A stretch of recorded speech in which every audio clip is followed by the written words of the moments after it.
Hello, in front of me I've got Android smartphone. In this video I will show you how to recognize music offline.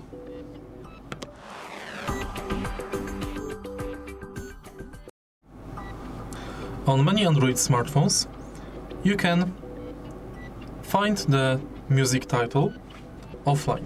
In order to do it, you have to go to Settings, Sound and Vibration,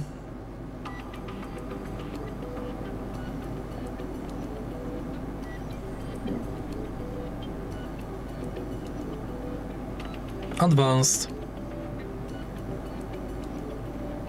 or Now Playing, and enable this function. Now you can add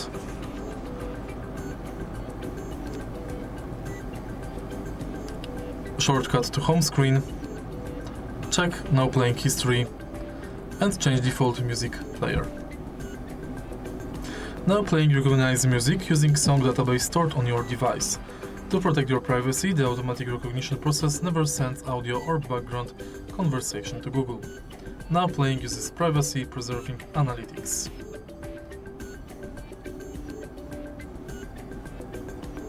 If you find this video helpful, please leave like, comment and subscribe.